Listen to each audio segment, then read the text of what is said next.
माननीय doctor Avinash Phuljhale sir यांना मी विनंती करतो की त्यांनी या ठिकाणी आपलं वक्तव्य करावं. Doctor Avinash Phuljhale sir.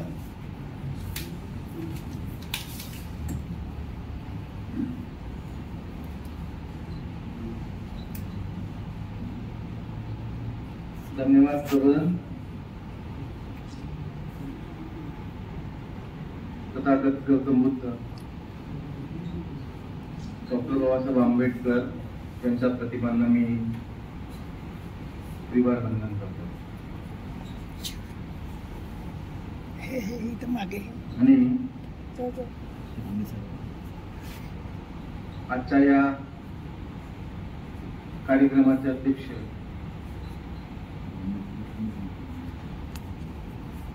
माननीय डॉक्टर खरात सर, आत्ताच बोलून गेलेले डॉक्टर मुत्तुल मेश्राम, आंबेडकरी विचारवंत आणि उपस्थित सर्वांना आजच्या दिवसाच्या मी खऱ्या अर्थाने शुभेच्छा देतो. कारण की हा आंबेडकरी चळवळीतील अतिशय मौल्यवान एक आठवण करून आणि या दिवसाचं सातत्यानं परिशीलन करणं पिढ्यानं पिढा गरजेचं आहे. का गरजेचं आहे ते सांगून मी माझ्या मुख्य विषयावर येतो. आणि मी इतिहासाचा विद्यार्थी आणि डॉक्टर बाबासाहेब आंबेडकरांच्या विचारांचा अभ्यासक असल्यामुळे मी माझ्या विषयावरच कायम राहील.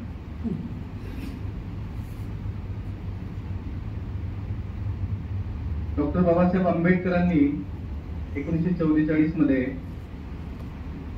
एलोरा, मद्रास, तिकडे दक्षिण भारतामध्ये एक भाषण केलं होतं. त्या भाषणात डॉक्टर बाबासाहेब आंबेडकर म्हणाले होते की आताचं जे युग आहे ते युग प्रतिक्रांतीचं युग आहे.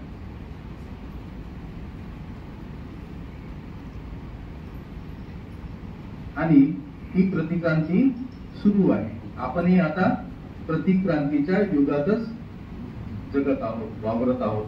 म्हणून आजची जी परिस्थिती आहे ती परिस्थिती बाबासाहेब आंबेडकरांनी आधीच विशद केली.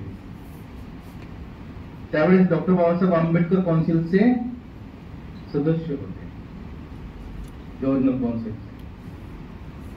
आणि त्यावेळेस डॉक्टर बाबासाहेब आंबेडकरांनी म्हणजे त्यावेळेस दुसरं महायुद्ध सुद्धा सुरू होतं 1944 मध्ये. डॉक्टर बाबासाहेब आंबेडकर म्हणाले होते की ब्रिटिशांना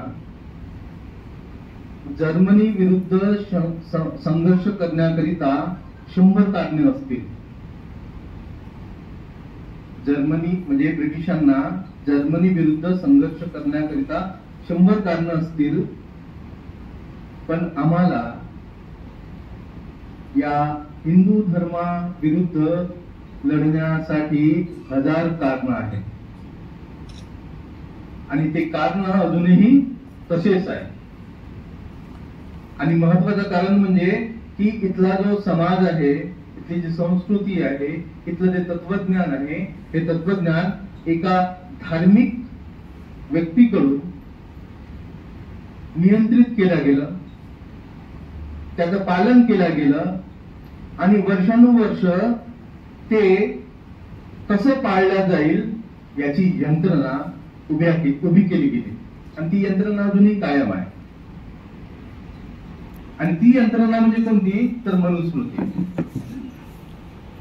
मला मनुस्मृतीचं याच्यासाठी नाव घ्यावं लागतं कारण की डॉक्टर बाबासाहेब आंबेडकर यांनी मनुस्मृतीचा खूप अभ्यास केला. आणि डॉक्टर बाबासाहेब आंबेडकर स्वतः म्हणतात की मी भगवद्गीतेचा 15 वर्ष अभ्यास केला.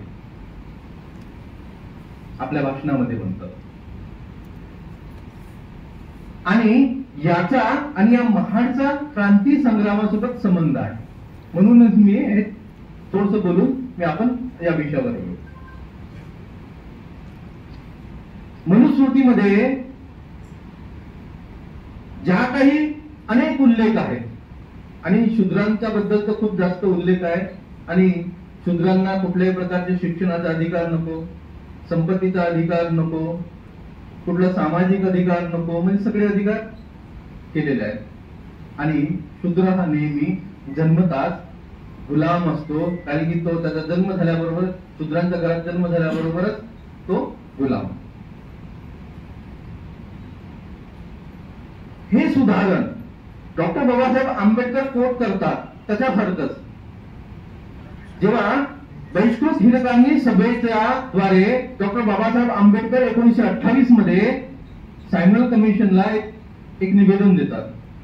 1928 मध्ये त्या निवेदनाच्या अनेक्षर मध्ये जोडलेलं आहे की गुजरात मधलं, म्हणजे हे बॉम्बे क्रॉनिकल मध्ये 1928 मध्ये न्यूज होती, अनेक्षर जोडलेलं आहे.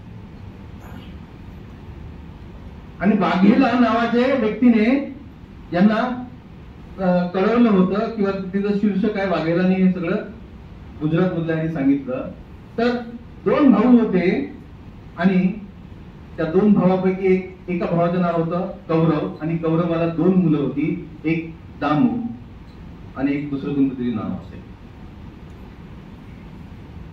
हे दोघंही भजन मंडळी सोबत, गुजराती असल्यामुळे, अहमदाबाद असल्यामुळे तिथे मराठी लोक होते आणि मराठी लोक असल्यामुळे मराठी लोकांमध्ये, मराठ्या लोकांमध्येच हे भजन मंडळ करत होते. आणि एक दिवस त्यांच्या लक्षात आलं की हा कोण आहे. त्यांना बोलावलं त्या दोन्ही भावांना आणि त्यांना विचारलं की तू कोण आहे, तुम्ही कोणत्या जातीचे आहात. तर त्यांनी सांगितलं सोमवंशी. ते सगळे लोक चिडले आणि त्यांना आयडेंटिफाय करण्याकरिता 2 महार माणसांना बोलवलं, जे मालगाडीमध्ये किंवा मालवाहक मोटारमध्ये काम करत होते. त्यांना बोलावलं आणि त्याचे परीक्षण झाल्यानंतर त्यांना बेदम मारहाण केलं. त्यांच्या हातामध्ये सोन्याची अंगठी होती, ते सोन्याची अंगठी काढल्या गेली, ते विकल्या गेली.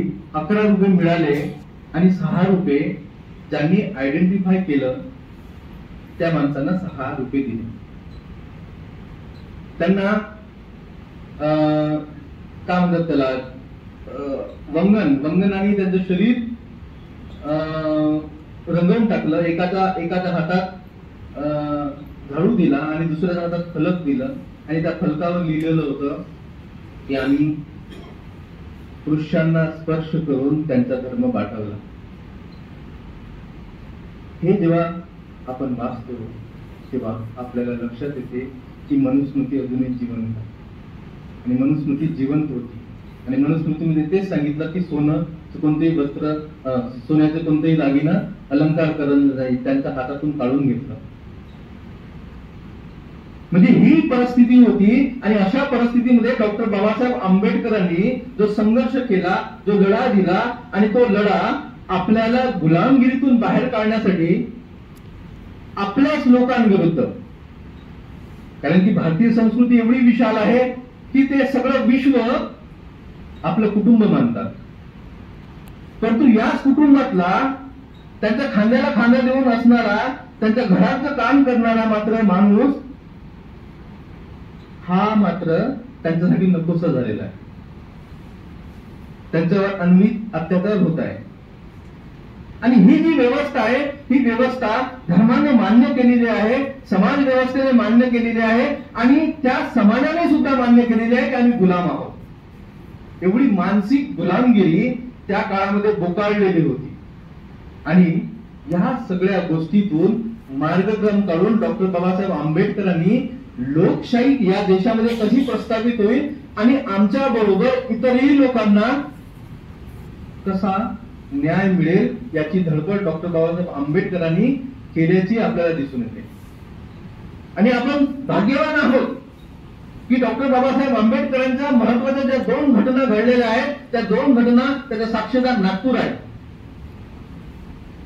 मी सकाळीच आमच्या विभागामध्ये बोललो होतो की 1920 मध्ये डॉक्टर बाबासाहेब आंबेडकरांनी इथल्या परिषदेमध्ये, जेव्हा 1920 मध्ये शाहू महाराजांच्या अध्यक्षतेखाली एक परिषद झाली होती, त्या परिषदेमध्ये डॉक्टर बाबासाहेब आंबेडकरांनी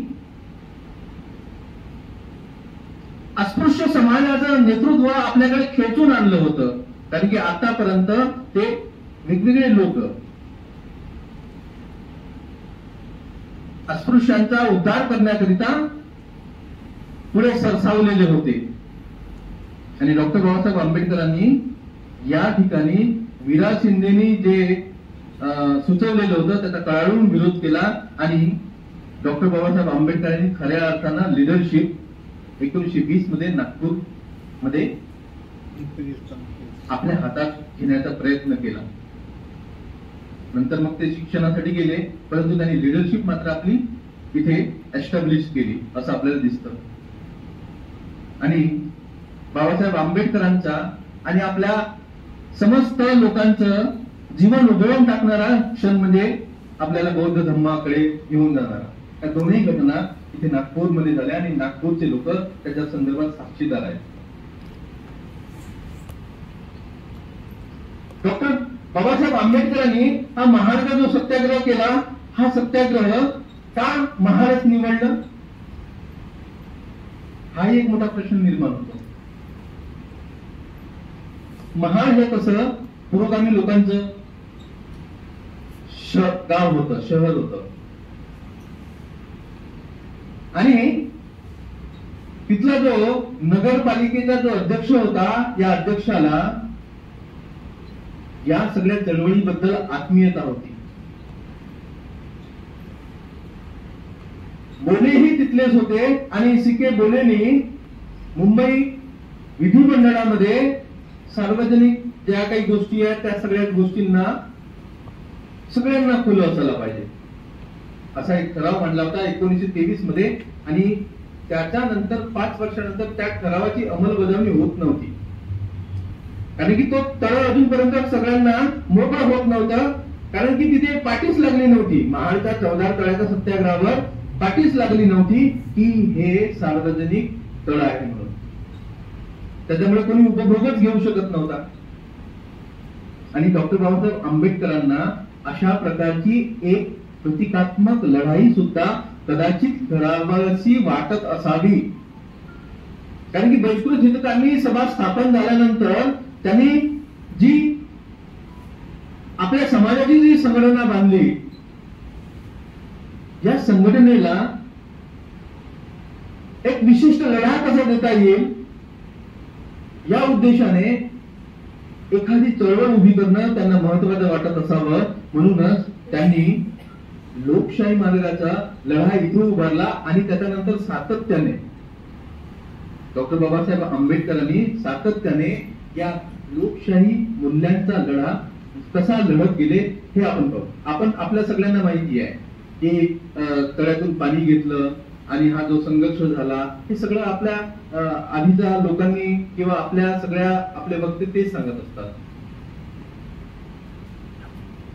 अतिशय महत्वाचं म्हणजे की स्वातंत्र्य, समता, बंधुभाव हे जे मूल्य आहेत, हे मूल्य समोरच्या लोकांनी मान्य करणं आवश्यक आहे. लोकशाही मध्ये कायदे आहे म्हणजे झालं असं होत नाही, त्या कायद्याचं पालन होणं आवश्यक आहे. कायद्याचं जर पालन झालं नाही तर त्या कायद्याला काही अर्थ नसतो. तो माझा भाऊ आहे ते असं त्यांनी समोरच्या लोकांनी मान्य करायला पाहिजे. आम्ही सगळे सारखे आहोत हे समोरच्या लोकांनी मान्य करायला पाहिजे. आणि जोपर्यंत समोरचा माणूस मान्य करत नाही तोपर्यंत समानताच येणार नाही. फक्त हे तत्वज्ञान राहणार आणि हे तत्वज्ञान नको म्हणून अशा प्रकारचा एक लढा, प्रासंगिक लढा करणं आवश्यक होतं डॉक्टर बाबासाहेब आंबेडकरांना. म्हणून डॉक्टर बाबासाहेब आंबेडकरांनी आणि डॉक्टर बाबासाहेब आंबेडकरांच्या सगळ्या अनुयायांनी पूर्ण कोकणचा प्रदेश, मुंबईचा जो इलाका होता हा छानून काढला आणि जवळपास असं म्हटलं जातं की 10,000 लोक या परिषदेला सामील झाले होते. आणि या ठिकाणी खऱ्या अर्थानं लढा प्रस्थापित केला.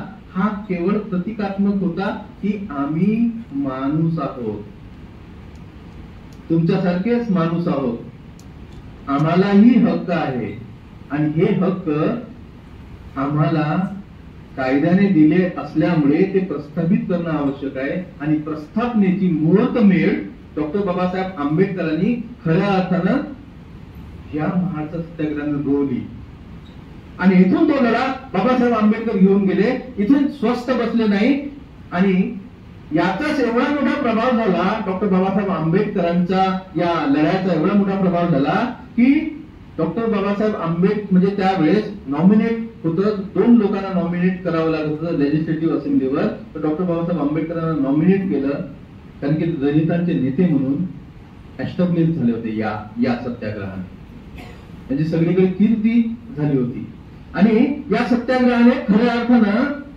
जगाचं लक्ष वेधलं गेलं. हा प्रश्न केवळ भारतापुरता नाही आहे, तर डॉक्टर बाबासाहेब आंबेडकरांनी हा प्रश्न खऱ्या अर्थानं जागतिक पटलावर समोर नेऊन ठेवला की भारताची संस्कृती कशी आहे. आणि याच कारणामध्ये सोळंकी आणि डॉक्टर बाबासाहेब आंबेडकरांनी लेजिस्लेटिव्ह असेंब्लीमध्ये असताना एक सोळंकीने, खास करून सोळंकीने, डॉक्टर सोळंकीने एक बिल आणलं होतं किंवा एक प्रमुख मागणी केली होती, ती म्हणजे की अस्पृश्यां म्हणजे बॅकवर्ड क्लाससाठी आर्थिक आणि शैक्षणिक याचा शोध व्हावा की हे किती मागे आहेत, काय आहेत म्हणून. आणि मग एक कमिटी बसवल्या गेली, स्टार्ट कमिटी, म्हणजे स्टार्ट हे अध्यक्ष होते डॉक्टर बाबासाहेब आंबेडकर, सोळंकी, डॉक्टर सोळंकी आणि इतर अजून 11 लोक हे सभासद होते. आणि मग त्यांनी खऱ्या अर्थानं या सगळ्या व्यवस्थेचा, सगळ्या जातीचा अभ्यास केला आणि हा बॅकवर्ड जो क्लास होता, हा बॅकवर्ड क्लास मधून डॉक्टर बाबासाहेब आंबेडकरांनी जे फक्त अस्पृश्य होते यांना बाहेर काढलं आणि त्याला नाव दिलं डिप्रेस क्लास आणि त्यालाच नाव दिलं दलित. आणि त्यांनी ट्राईब्सला वेगळं काढलं आणि केवळ फोकस केलं. का बरं फोकस केलं की हे अनटचेबल आहेत, इतरांपेक्षा वेगळे आहेत. काही लोक अर्ध अनटचेबल होते आणि काही लोक पूर्ण अनटचेबल होते. यांना फारकत करणं अतिशय महत्वाचं होतं. त्यामुळे फारकत करणं अतिशय महत्वाचं होतं. डॉक्टर बाबासाहेब आंबेडकर त्याचे उदाहरणही देतात. डॉक्टर बाबासाहेब आंबेडकरांचा जन्म होण्याआधीच आपल्यावर बंदी घातली होती, महान लोकांवर बंदी घातली होती की त्यांना सेनेमध्ये प्रवेश नसायला पाहिजे. तशी प्रकारचे कायदे तयार झाले होते. डॉक्टर बाबासाहेब आंबेडकर 1928 मध्ये निवेदन देताना एक गोष्ट सांगतात की एक मुंबईमध्ये एक स्त्री टरबूज विकत होती. लोकांना माहित झालं की हे अस्पृश्य आहे म्हणून पोलिसांमध्ये कंप्लेंट दाखल झाली आणि त्या बाईला अटक झाली. म्हणजे त्यावेळेस कुठले तरी कायदे असतील की अस्पृश्यांनी हा धंदा करू शकत नाही. तेव्हा डॉक्टर बाबासाहेब आंबेडकरांनी ब्रिटिशांना ह्या सगळ्या गोष्टी लक्षात आणून दिल्या आणि आम्ही कसे अनटचेबल आहोत, आमच्यासाठी कसं वेगळं ट्रीटमेंट आवश्यक आहे आणि खऱ्या अर्थानं तिथून खऱ्या अर्थानं उन्नती किंवा तिथून खऱ्या अर्थानं या सामाजिक, आर्थिक आणि शैक्षणिक दृष्टीने एक फोकस, सरकारचा फोकस या कम्युनिटीकडे गेला आणि वेगवेगळ्या स्कॉलरशिप सरकारने सुरू केल्या. याच्या आधी स्कॉलरशिप होत्या कारण की डॉक्टर बाबासाहेब आंबेडकर स्वतः स्कॉलरशिप घेऊन बाहेर गेले होते. याच्या आधी सार्वजनिक रस्त्यांवर फिरण्याचा, 50% आरक्षणाचा कायदा शाहू महाराजाने आपल्या राज्यात केला होता. म्हणजे इथे शासन व्यवस्था, ब्रिटिशांच्या काळामध्ये 2 शासन व्यवस्था होत्या. त्या म्हणजे प्रिन्सली स्टेट जे 1947 मध्ये 536 संस्थानिक होते. असे संस्थानिकांचं राज्य होतं. आणि या संस्थानिकांच्या राज्यामध्ये 2 पुरोगामी राज्य होते. 2 पुरोगामी व्यक्ती होऊन गेले, ते म्हणजे शाहू महाराज आणि बडोद्याचे सयाजीराव गायकवाड. यांनी अतिशय महत्वाचं काम केलं. ते सगळं काम केलं डॉक्टर बाबासाहेब आंबेडकरांचं आधीच काम केलं. परंतु ब्रिटिशांचं एवढं मोठं राज्य होतं. या ब्रिटिशांच्या राज्यांमध्ये ब्रिटिशांनी कुठल्याही प्रकारचे कायदे आणि जे कायदे केले होते त्या कायद्याची अंमलबजावणी शासक म्हणून केल्या गेली नव्हती. ती मात्र डॉक्टर बाबासाहेब आंबेडकरांच्या लढ्यांनी ब्रिटिशांना करावी लागली. 1854 मध्ये एका धारवाडच्या तो खूप श्रीमंत होता. आपल्या ते बरेच लोक जमीनदार होते. त्याला शिक्षण घ्यायचं होतं, परंतु शाळेमध्ये गेला तर सगळे विद्यार्थी शाळा सोडून गेले, कारण की तो अनटचेबल आहे. त्यांनी कोर्टात केस टाकली. तो कोर्ट केस जिंकला, कारण की कायद्यातच तसं लिहून होतं की शिक्षण हे सर्वांसाठी आहे. आणि तेव्हापासून मग सगळ्या लोकांसाठी शिक्षण मोफत झालं. परंतु या अस्पृश्य लोकांनी जेव्हा अस्पृश्य लोकांना समावेश करण्यासाठी जेव्हा शिक्षणामध्ये जेव्हा नकार दिला, तेव्हा या अस्पृश्य इंग्रज लोकांनी ज्या त्यांच्या सेवाभावी संस्था होत्या, चर्च होते, या चर्चला अनुदान देणं सुरू केलं. म्हणजे त्यातून मार्ग काढला ब्रिटिशांनी. अकोमोडेट केलं की तुम्ही या लोकांना शिक्षण द्या, आम्ही तुम्हाला काय देऊ, देणग्या देऊ. अनटचेबल साठी शाळा काढा, आम्ही तुम्हाला अनुदान देऊ. म्हणजे ब्रिटिशांनी याच्यावर मार्ग केले. आणि हे मार्ग का बरं काढू शकले, तर डॉक्टर बाबासाहेब आंबेडकरांनी जे निवेदनं दिली होती. डॉक्टर बाबासाहेब आंबेडकर स्वस्त बसले नव्हते, तर डॉक्टर बाबासाहेब आंबेडकरांनी सगळे दाखले काढले. 1918 पासून आमच्या शिक्षणामध्ये किती प्रमाण आहे, 1918 पासून 28 पर्यंत आमच्या शिक्षणामध्ये, नोकरीमध्ये, या सगळ्या गोष्टीमध्ये किती प्रमाण आहे. म्हणजे ब्रिटिश बोलू शकले नाही, कायदे अस्तित्वात आहेत. म्हणून गोलमेज परिषदेमध्ये ज्यावेळेस डॉक्टर बाबासाहेब आंबेडकर गेला, त्यावेळेस हाच भाग आहे खऱ्या अर्थानं. म्हणजे हा लोकशाही मूल्यांचा लढा घेऊन गेले. जो मूल्यांचा लढा डॉक्टर बाबासाहेब आंबेडकरांनी महाड इथे सुरू केला. आणि या मूल्यांचा आड जेव्हा इथली संस्कृती येऊ लागली, इथलं तत्वज्ञान येऊ लागलं, इथलं धर्म येऊ लागलं, त्याचीही पर्वा केली नाही. तर महाडच्या दुसऱ्या सत्याग्रहामध्ये डॉक्टर बाबासाहेब आंबेडकरांनी याला जो विरोध करतो, ज्याची जिथून मूळ आहे ते मूळ डॉक्टर बाबासाहेब आंबेडकरांनी जाळलं. ते कारण होतं की आम्हाला नकार कोण देतो, तुमचं धर्म देतो आणि तुमचं धर्मग्रंथ देतो. आणि या सगळ्या गोष्टींमुळे डॉक्टर बाबासाहेब आंबेडकरांची एवढी जय्यत तयारी होती की ब्रिटिशांना झुकावं लागलं.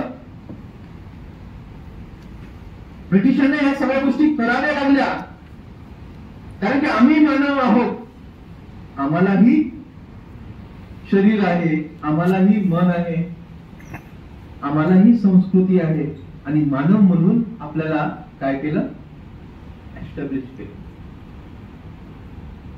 आणि हे एस्टॅब्लिशमेंट कधी आलं, जेव्हा समोरचा माणूस आपल्याला मानेल, तेव्हा स्वीकारेल.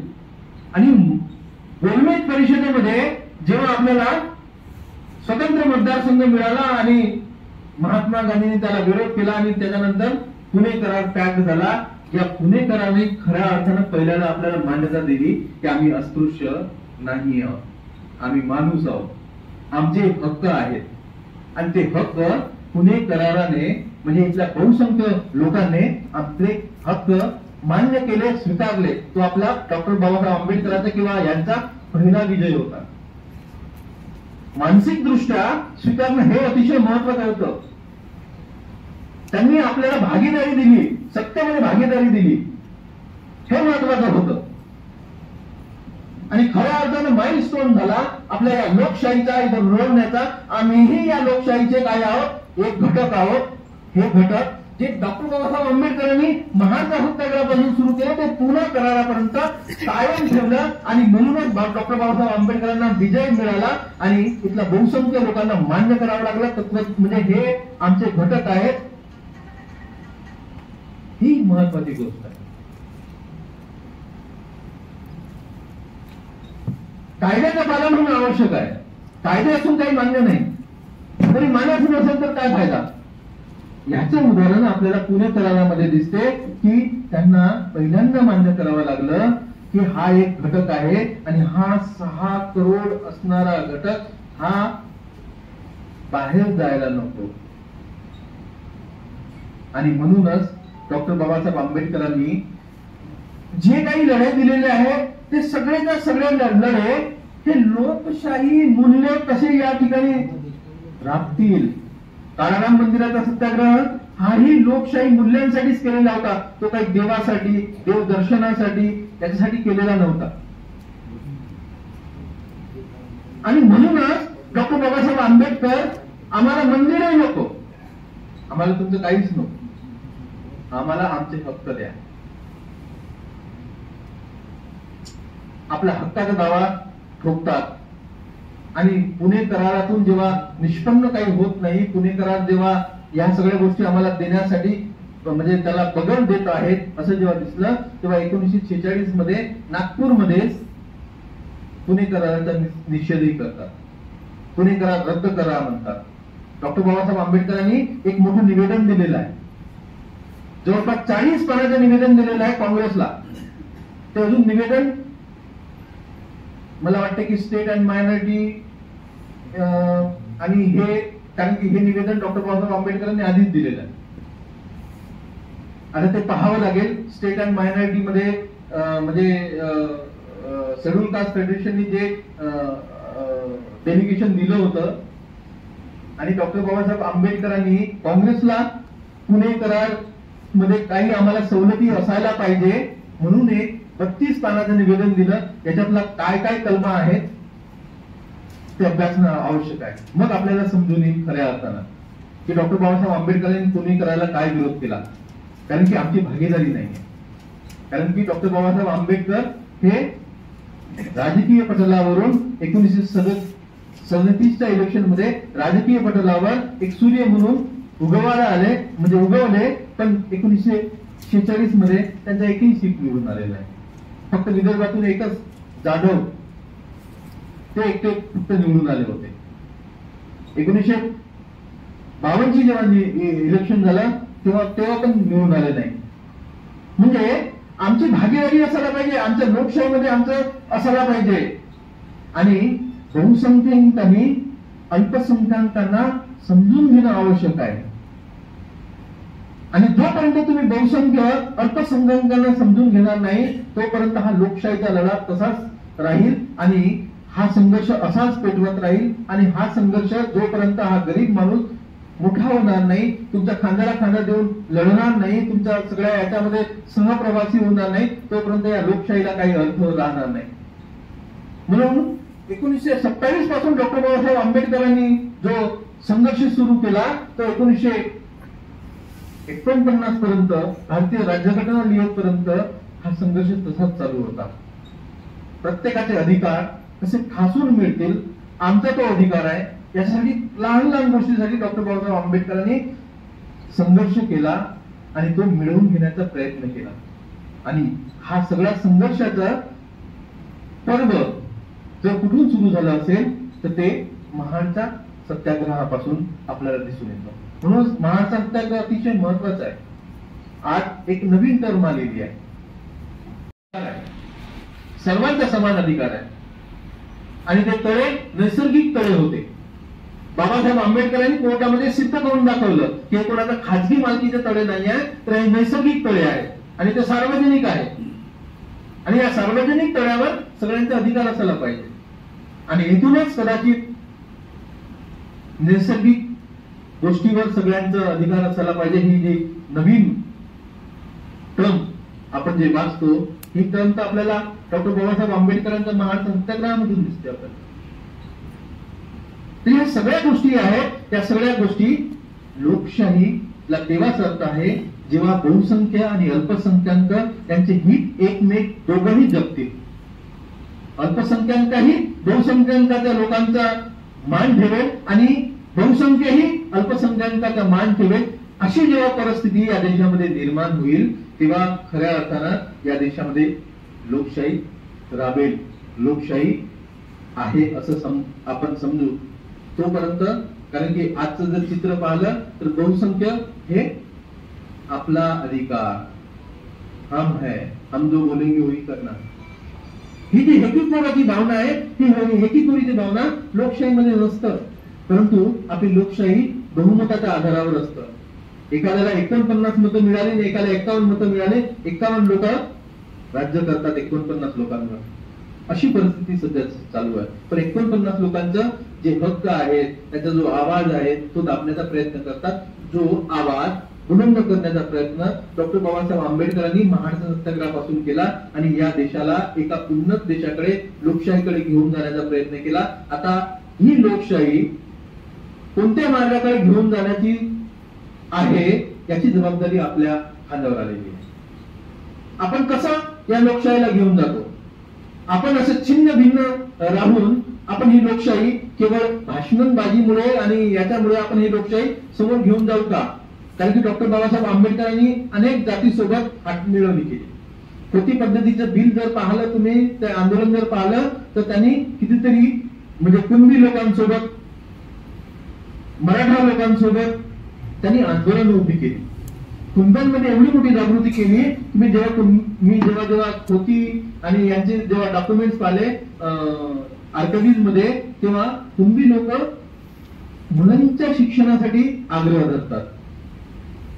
आमची आर्थिक परिस्थिती ढासळलेली आहे, आमच्या आर्थिक परिस्थितीवर काम करायला पाहिजे. मॅनिफेस्टो जर वाचला तर तुमच्या लक्षात येईल की डॉक्टर बाबासाहेब आंबेडकर काय म्हणतात, की डॉक्टर बाबासाहेब आंबेडकर म्हणतात की मला सगळे जर हे ओबीसी वर्ग माझ्याकडे आला तर मी शेड्यूल कास्ट फेडरेशन हे नाव बदलवून बॅकवर्ड क्लास फेडरेशन असं मी नाव देईन. खुलं आवाहन करतात, खुलं प्रचारण करतात. म्हणजे डॉक्टर बाबासाहेब आंबेडकरांना हा सगळ्याचा सगळा जो वर्ग आहे या वर्गांना सोबत घेऊन इथली राजकीय व्यवस्था परिवर्तन घडवून आणायचं होतं. परंतु हा मोठा वर्ग आणि हा आपला छोटा वर्ग जोपर्यंत एक येणार नाही तोपर्यंत दुसऱ्या वर्गाला आपण निस्तराभूत करू शकत नाही. पण दुसरा जो एक छोटा वर्ग आहे तो एवढा लवचिक आहे की तो एवढी ताट बदलतो. सगळ्या सत्ता त्यांनी उपभोगल्या, सगळ्या सत्तेमध्ये होते, मुसलमान झाले ते लोक, सगळे राज्य त्यांनी हे केलं. पण त्यांनी आतापर्यंत आपली सत्ता कायम ठेवली. तेव्हा या सगळ्या गोष्टीवर एकच इलाज आहे की हा जो बहुसंख्य वर्ग आहे, हा बहुसंख्य वर्ग जेव्हा एकत्र येईल तेव्हा या छोट्याशा वर्गाला आपण पराभूत करू. आणि अशी परिस्थिती महात्मा फुलेच्या नंतर निर्माण झाली होती. ब्राह्मणेतर चळवळ निर्माण झाली होती आणि एवढा वाद उफाळून आला होता. पण 1920 मध्ये गांधीजीच्या लाटेने ब्राह्मणेतराची चळवळ पार संपवून टाकली.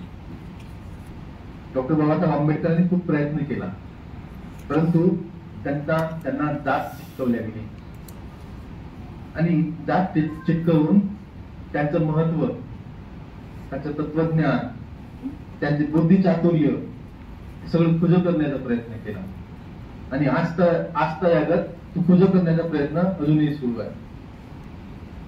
यातून जेव्हा आपण बाहेर निघू तेव्हा खऱ्या अर्थाने इथली लोकशाही प्रबुद्ध होईल असं मला वाटतं. आणि आयोजकांनी दरवर्षी हा कार्यक्रम घेणं आवश्यक आहे. कारण की असं परिशीलन होणं आवश्यक आहे, त्या घटनांचं परिशीलन होणं आवश्यक आहे. तेव्हा आपल्या पूर्वजांचं त्यांनी केलेली धडपड, त्यांनी खाल्लेल्या लाठ्या, कारण की पॅन्थरही तिथूनच जन्माला आलेला आहे. त्यांनीही लाट्या खाल्लेल्या आहेत, त्यांनीही संघटन निर्माण केलेलं आहे. आणि हे संघटन आपलं जर जिवंत ठेवायचं असेल तर केलेला त्याग हा आपल्या पिढ्यांपर्यंत जर जाणार नाही आणि समोरची पिढी या आंदोलनासोबत जुळणार नाही तर हे आंदोलन इथंच थांबेल. तेव्हा अशा प्रकारचे कार्यक्रम किती लोकांपर्यंत जातात तरी चालेल, परंतु होणं आवश्यक आहे. म्हणून मी आयोजकाचं खऱ्या अर्थानं मी मनपूर्वक आभार मानतो आणि आयोजकांनी मला या ठिकाणी बोलण्याची संधी दिली त्याबद्दल मी त्यांचा आभार मानतो आणि मी इथेच थांबतो. धन्यवाद.